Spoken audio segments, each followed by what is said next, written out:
Demak, keyingi savolimiz ga diqqat bilan qarab turamiz. Demak, bizda 5-savolni ko'rib chiqamiz. 5-savolda 8 detsimetr kubi 8 detsimetr kubi 230 santimetr kub berilyapti ekan. Demak, biz birinchi tushuncha shu bo'ladiki, mana bu detsimetr kub bilan santimetr kubni qo'sha olmayman. Ularni qo'shishim uchun ikkalasi bir xil bo'lishi kerak. Yo santimetr kub bo'lishi kerak yoki detsimetr kub bo'lishi kerak. Tushunarlimi? Demak, mana buni nima qilamiz? Santimetr kubga olib o'tib qo'yaylik. Demak, santimetr kubga olib o'tadigan bo'lsak, 8 detsimetr kubimizda 8000 santimetr nimasi bor, kubi bor, qo'shilingan deyveramiz. Endi 230 santimetr kub. 8230. Yaxshi. 8230 santimetr kub bo'lar ekan. Mana natijani topdik. Tushunarlimi? Endi keyingi savolni qaranglar. 8-savol. 8-savol quyidagicha 815 detsimetr kub qo'shilingan 36000 santimetr kub. 36000 santimetr kub. Olib o'tyapti nimaga? Litrga. Demak, litr deyilayotganligi uchun biz faqatgina nima qilishimiz kerak? Litr deyilayotganligi uchun uni faqat to'g'ridan to'g'ri nimaga bo'lib olamiz? Detsimetr kub. Demak, detsimetr kubga olib o'tib qo'yish kerak bo'lar ekan. Demak, biz bilamizki 1 litrimiz nimaga teng edi? 1 detsimetr kubga teng edi. Demak, mana bu o'zi detsimetr kubda turibdi ekan. Bu 815 litr bo'laveradi. Yoki 815 detsimetr kub deb qo'ysak bo'ladi. Keyingisini esa 36000 santimetr kubimiz necha detsimetr kub bo'la oladi? 36. Yaxshi. 36 detsimetr kub. Endi bu detsimetr kublarni nima qilishimiz mumkin? Qo'shib qo'yishimiz sabab. Chunki ikkalasini ham detsimetr kubi borligi uchun qo'sha olamiz ekan. Tushundinglarmi? Agar ikkalasida detsimetr har xil turgan bo'lsa nima qilish kerak? Ularni bir xillikka olib kelish kerak bo'ladi. Bir xillikka olib kelmasangiz qo'shib qo'ymaydi. Xato chiqadi. Eng xatosi ashi bo'ladi. Tushunarlimi? Demak, 815 36 ni qo'ysak necha bo'ladi? 851. Aniqmi? Aldab qo'ymayapsanmi qilib? 851. Demak, 851 detsimetr kub bo'lar ekan. Endi mana bu detsimetr kubni sekin o'chirib 15 litr deb qo'ysalar bo'laveradi. Chunki nimaga? 851 degani bunaqa deganini qarayapti. 15 qo'ydingmi? 851 Başqa ba'zi teskari yozilgan odatim bor. 851 ko'paytirilgan 1 detsimetr kub deganida bu o'zi aslida. Mana bu 1 detsimetr kubni o'rniga nima yozib qo'ysak bo'lar ekan dedik? Litr yozib qo'ysak bo'lar ekan dedik. Ana shuning uchun 850 bitta litr degani o'zi aslida 851 litr deganimiz. Endi e'tibor beramiz. Keyingi savollarimiz. Birinchi navbatda men sizlarga to'g'ri burchakli parallelpiped chizishni o'rgatay. To'g'ri burchakli parallelpiped chizishni o'rgatay.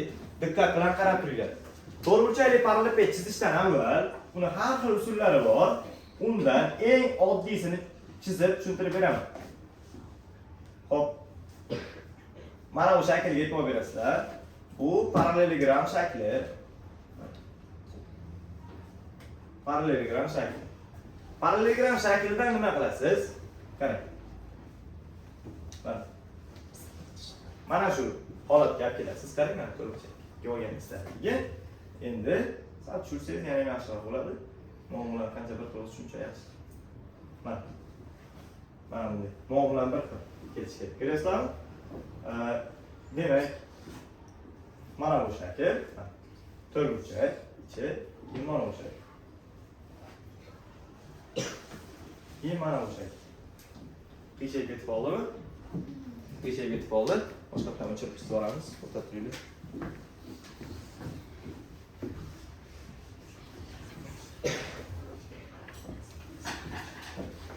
korobkani kopiya qilib chizib qo'yaman o'rnidan. Xo'p, birinchi parallel gram chizamiz. Parallelogram chizganimizdagi to'rtburchak chizasizlar. Mana. Ko'rdinglar to'rtburchak chizganimiz? To'rtburchak chizganingizdan keyin qaranglar, mana bunga e'tibor beringlar. Shurasiga. Keyin mana bu esa mana bu yerdan nuqta tushirsangiz juda ham yaxshi bo'ladi. Sabab, chunki bizga ko'rinmaydigan tomonlar bo'ladi.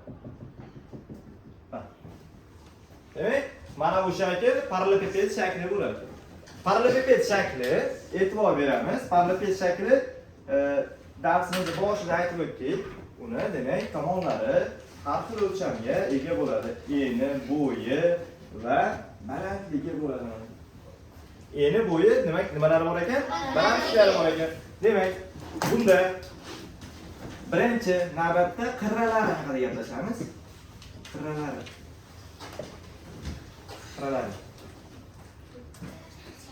Uchlari haqida gaplashamiz. Yoqlari haqida gaplashamiz.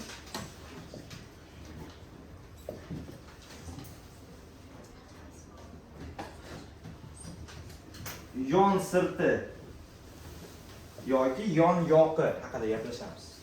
Demak, mana e'tibor beringizlar. G'isht olaymi, korobkani olaymi? Topolmadinglar, g'isht korobkani olaman. Qaranglar. E'tibor beringlar. Mana bu qanaqa shakl ekan?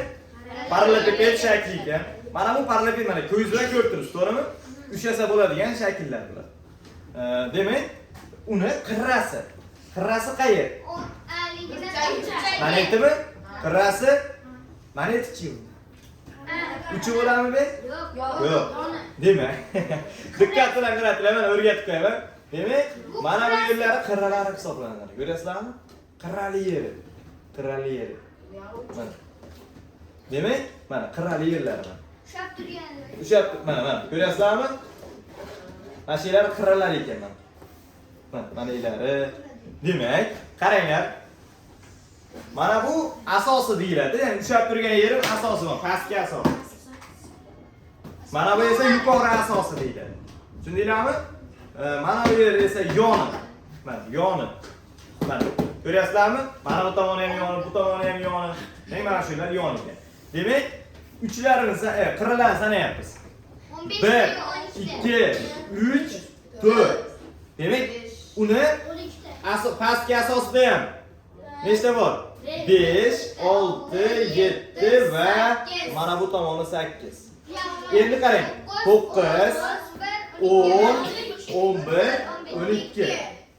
Sen tez sanaysan aka? Men o'tib ketdingmi? Demak, nechta bo'ldi? Nechta qirrasi bor ekan? 12 ta qirrasi bor ekan. 13 ta, 14 ta, 15 ta emas, yo'q 11 ta emas. Faqat nechta? 12 ta.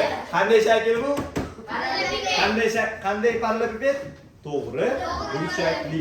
Nimaga to'g'ri burchakli? Chunki mana qaranglar. Shuni asosini ko'rsatib beray sizlarga. Mana, bunday qilamiz, mana asosi. Mana, asosi to'rtburchakdan iboratda. To'rtburchak ham qanaqa to'rtburchak? To'g'ri to'rtburchak. To'g'ri to'rtburchak bo'lganligi uchun, demak, to'g'ri burchakli parallelepiped deyiladi. Tushundinglarmi? Demak, uni nechta qirralari bor ekan? 12 ta. Endi 3 bu mana bu yeri mana. Mana qaranglar. 1, 2, 3, 4. Yana bo'lmaydi o'rtasi bo'mi? 5, 6, 7, 8. Demak, uning uchlari nechta ekan? 8 ta. Yoqlari esa 6 ta. demak, yoqqa degani mana bu tomon. Ko'rasizlarmi? Mana shu polni. Mana shu. 6 ta. Mana. Demak, buning nechta yog'i bor ekan? 6 ta yog'i bor ekan. 6 ta. Endi yon sirti. Yon sirti yoki yon yog'i. Yon yog'i deganingizda mana bu yerlar tushunyapsiz. 1, 2. Ko'rdingizmi? 3 va 4. Demak, yon-yog'i nechta ekan? 4 ta ekan. Uni nechta asosi bor? 2 ta asosi bor. Mana pastki asosi va mana bu tepa asosi. Demak, endi misollarini sekin keltirib chiqaramiz. Endi qirralarini yig'indisini topamiz.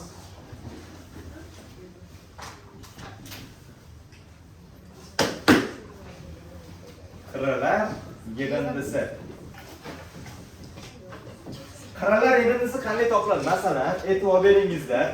Mana bu yer A mi? Va mana bu yer ham nima bo'ladi? A bo'ladi. Demak, mana bu yer A bo'lgandan keyin mana bu yer ham nima bo'ladi? A bo'ladi. Mana bu yer ham A bo'ladi. A'larga qaranglar, nechta A turibdi? Ya'ni qirralar yig'indisini biz bitta harf bilan belgilab olamiz. U harf L deydi. Lo bardagi L. Tushundinglarmi? L. Ana shu L bilan belgilab olamiz. Endi qarang. A dan nechta bo'ldi? 4 ta. Demak, 4A. Qirralar yig'indisi degani hamma qirralarni qo'shib chiqaman degani. Qarang, bunday qo'shib chiqasizlar, mana qaysi qo'shib chiqasizlar, bu yoqasi qo'shib chiqasizlar, bu yoqasi qo'shib chiqasizlar. Tushundinglarmi? Endi hozir bir qulayroq bir formula keltirib qo'yamiz. B larga qarang, mana bu yer B mi? Demak, mana bu yer ham B bo'lar ekan. Mana bu yer ham B bo'lar ekan. Mana bu yer ham B bo'lar ekan. Tushundinglarmi? Demak, qo'shilgan nima bo'lar ekan? 4B bo'lar ekan. Endi S larga qarang, mana. Balandliklar ko'ryapsizlarmi? Barcha balandliklari nima bo'ladi? S ga teng bo'ladi. Mana bu yer ham S bo'ladi, mana bu yer ham S bo'ladi. Va to'rtta S bo'lar ekan. Endi buni sal chiroyliroq formulaga aylantirib qo'yamiz. Demak, L ni topish uchun 4 ko'paytirilgan. Hammasi 4 bor, 4 chiqarib qo'yapmiz. A qo'shilingan B qo'shilingan S bo'lib qolar ekan. Demak, bizda bir xulosa chiqar ekanki, agar eni, bo'yi, balandligini qo'shib turib 4 ga ko'paytirib qo'ysak, nimasi kelib chiqar ekan? Qirralarining yig'indisi kelib chiqar ekan. Tushundinglarmi?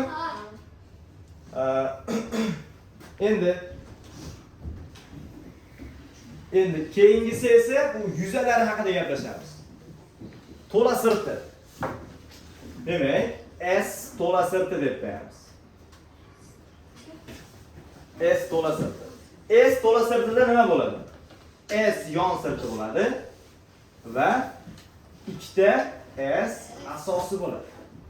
Tushundinglarmi? Yon sirti deganini nima tushunyapsiz? Yonlaridagi yuzalarining nimasi? Yig'indisi. Endi qaranglar. Mana bu yerni siz topadigan bo'lsak, mana bu pastki to'rtburchak yuzini topadigan bo'lsak, nima bo'ladi? Mana bu yerimiz o'zi A va B dan iborat. To'rtburchak yuzini topish uchun nima qilish kerak? Enini bo'yiga ko'paytirish kerak. A ko'paytirilgan B qilib. To'g'rimi? Demak, bu A ko'paytirilgan B dan nechta eng qizig'i? 8 ta. Mana pastida bor, tepasida mana A ko'paytirilgan B. Mana qaranglar. Mana bu tomoni A, mana bu tomoni B. Buni yuzini topadigan bo'lsak, enini bo'yiga nima qilish kerak? Ko'paytirish kerak. Va A ko'paytirgan B pastda bo'ladi. Endi yuqorisi esa ham, yuqorisi ham xuddi shu bilan bir xil bo'ladi. Nimaga? Agar bir xil bo'lmasa, korobka tushmaydi. To'g'rimi? Korobkaning qopqog'i to'g'ri kelmay qoladi. Shuning uchun mana yonlari ham bir xil o'lchamga ega ekan. A ko'paytirilgan B dedik. Mana qarang. A ko'paytirilgan B dan nechta ekan? 2 ta ekan. Endi qarang. Mana endi yon tomoniga qaraymiz. Mana yon tomoniga. Mana tomon A bo'lsa, bu tomon S bo'ldi endi. Chunki biz mana bu tomonni qaraylik. Mana bu tomonni A deb turaylik. Mana bu tomonini B deb turaylik. Mana bu tomoni esa S bo'ladi. Qarang. Mana bu ko'rib turgan tomoningiz bor-ku, shuni yuzini topish uchun nima qilish kerak? Mana bu tomonini bu tomoniga nima qilish kerak? Ko'paytirish kerak. Ya'ni B ko'paytirilgan S. Endi bunaqadan nechta bor? Bu tomoni va bu tomoni bor. Shuning uchun nechta deb qo'yamiz? 2 deb qo'yamiz. Ya'ni ikkita B ko'paytirilgan S. Mana bu tomonni topyapmiz. Endi mana bu yer qolyapti, qaranglar. Mana bu to'rtburchak qolyapti. Ko'rasizlarmi? Mana bu yer. Uni orqasi qani desanglar, mana uni orqasi. Mana nuqta bilan ko'rinib turibdi-ku. Mana buni orqasidan şey bo'ladi. Demak, nima qilamiz buni yuzini topish uchun? A ko'paytirilgan S. Endi bundan nechta? Ikkita. Bizga ko'rinib turgan tomoni va bizga ko'rinmay turgan tomoni. Masalan, bunday qilsam, sizga mana tomoni ko'rinaydimi? Mana tomoni ko'rinmaydimi? Bu ham xuddi shunday shaklda.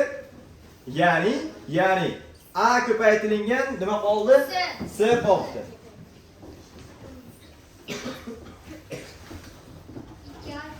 A ko'paytirilgan S. Endi faqat nechta? Ikkita. Endi to'la sirtni topadigan bo'lsak, to'la sirt ikkini chiqarib qo'yamizda. A ko'paytirilgan B, qo'shilgan B ko'paytirilgan S, qo'shilgan A ko'paytirilgan S orqali nima qilinar ekan? Topilar ekan. Tushundinglarmi? Yaxshi. Endi misollarda ishlaymiz hozir. Doskani hozir bittadan olib qo'yamiz. Doskamiz sig'may qoladi. 9-savolni ko'rib chiqamiz. Demak, 9-savolda hammamiz demak kitobimizdan o'qib olamiz. Ichimizda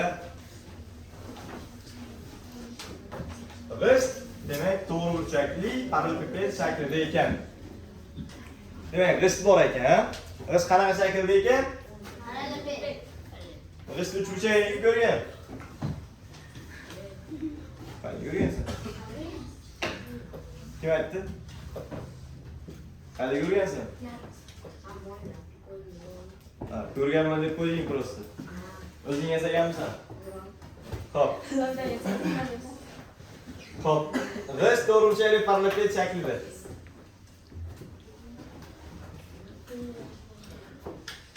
Demak, e'tibor beramiz. Har bir misol ishlayotganda chizmalarini chizishimiz kerak va darkor. Tushundinglarmi? Chizmani chizishimiz shart ekan. Chizmani chizmasak, bu misolda ishlashimizga muammolar bo'ladi. Yaxshi mohiyatini tushunmaymiz.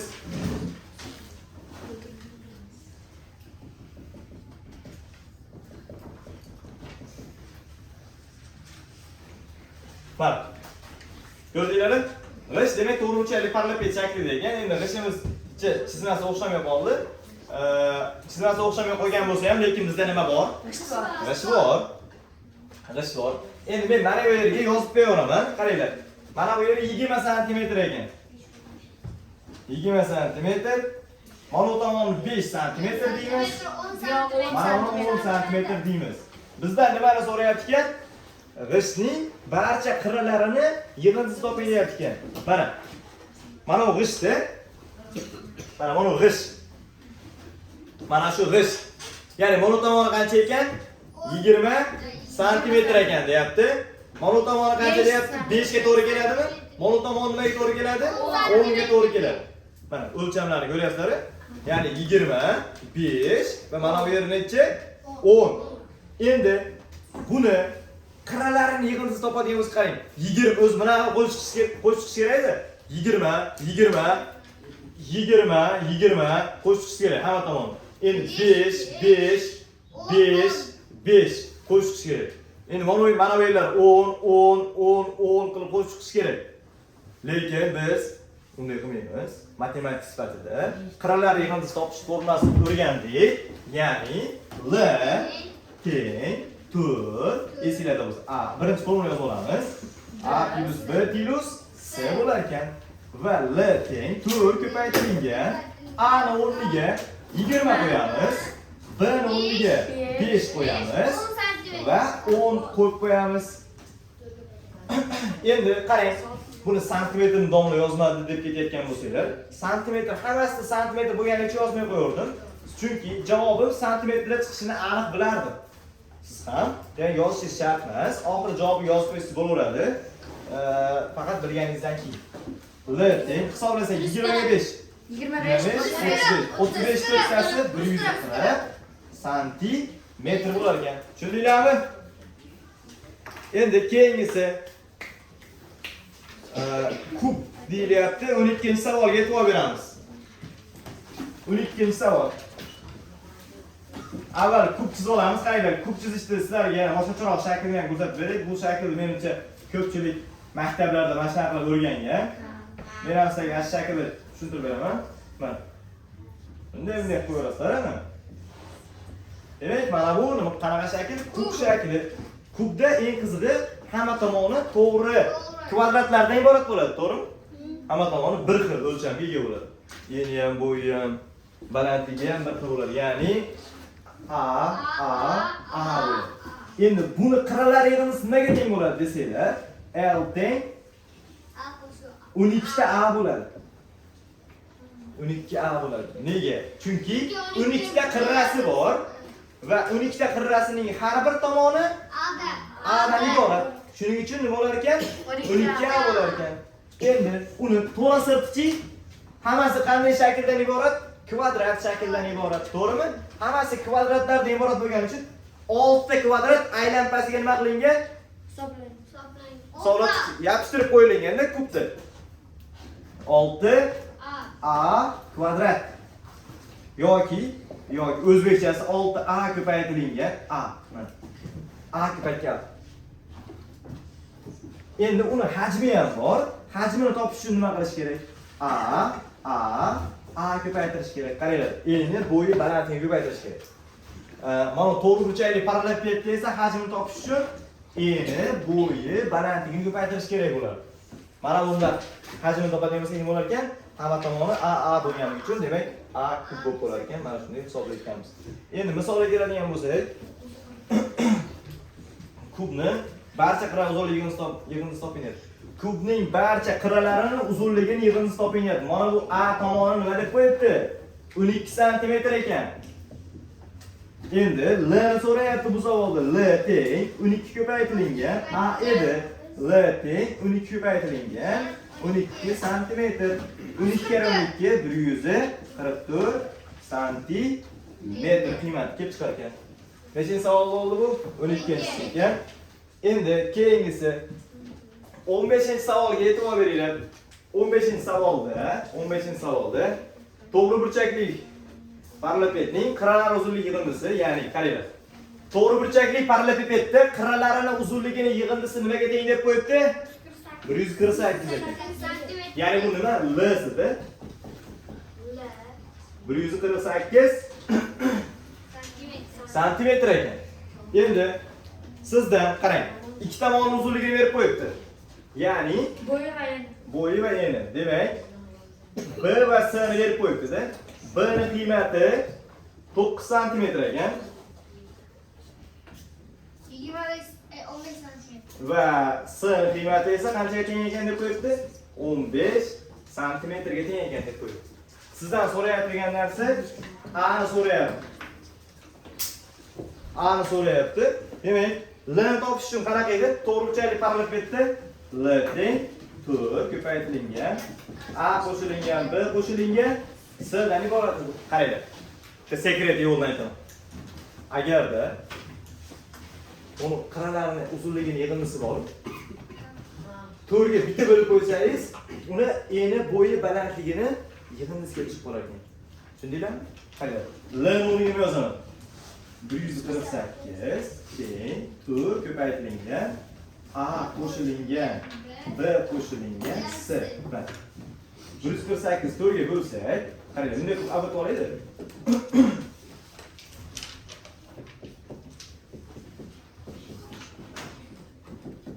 148 to'rtga bo'lsa necha kelib chiqadi? A qo'shilgan B qo'shilgan S teng 37. Demak, sizda lekin B ni qiymati ham S ni qiymati ham bormidi? Nima qo'yishingiz mumkin? B bilan S ni o'rniga 15 va 9 qo'ysangiz bo'ladi. Qarang, A qo'shilgan 15 qo'shilgan 9 qo'ysangiz bo'ladi va buning qiymati 37 kelib chiqar ekan. A teng A qo'shilgan 15 ga 9 qo'ysak 24 teng 37 bo'ldi. Endi A ni topib qo'yadigan bo'lsak 37 minus 4 bo'ladi. Demak 13 santimetr bo'lar ekan. Tushunarlimi? Keyingi savol.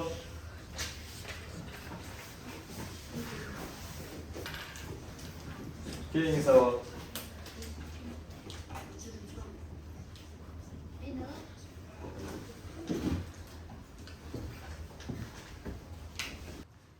Hop, keyingi savol. 15 dan keyin 17 savolni ko'ramiz. 17-savolda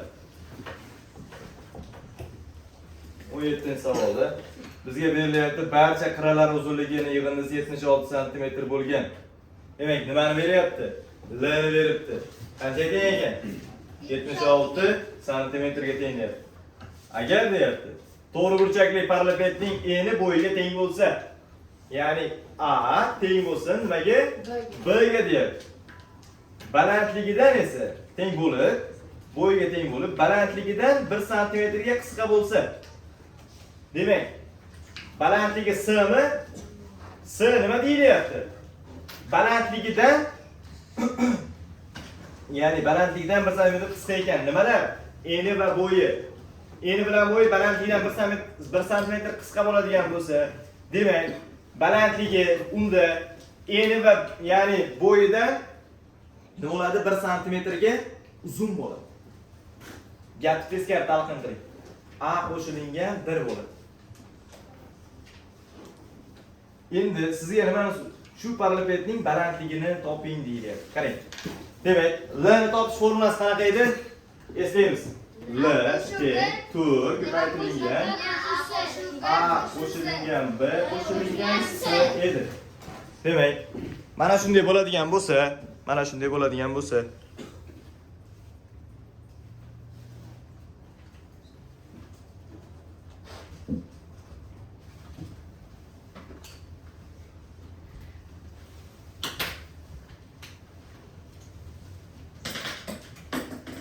demak, L o'rniga nima qo'yib qo'ysak bo'ladi? 76 ni qo'ysak bo'ladimi? 76 teng 4 ko'paytirilgan A qo'shilgan B qo'shilgan S. Demak, 4 ga bo'lib olamiz. A qo'shilgan B qo'shilgan S 76 ni 4 ga bo'lib olamiz. Mana uni oldidagi turgan songa. Va A qo'shilgan B qo'shilgan S ni qiymati 19 bo'lar ekan. Qarang. Bu yerda A ni o'rniga nima qo'ysangiz bo'ladi? A qo'ysangiz bo'ladi. B ni o'rniga-chi? B ham A ga teng-ku. To'g'rimi? Buni o'rniga ham A qo'ysangiz bo'ladi. S ni o'rniga-chi? A dan bitta birlik nima u? Ortiqcha, katta bo'lganligi uchun A -1 qo'ysangiz bo'ladi. Buga e'tibor bersangiz, A. Nechta A? 3 ta A qo'shilgan 1 teng ekan nimaga? 19 ga. 3A teng 19 minus 1. 3A teng 18. A ni topib qo'yamiz. 18 bo'lingan 3. A teng nechiga? 6 ga. Demak, bu yerdan bilishimiz mumkinki, A teng 6 ekan. B ham 6 ga teng ekan. S nimaga teng ekan? 6 plus 1, ya'ni 7 ga teng ekan. Tushundinglarmi? Tushunarlimi mana shungacha? Yaxshi. Darsimizning davomini keyingi darslarda ko'ramiz.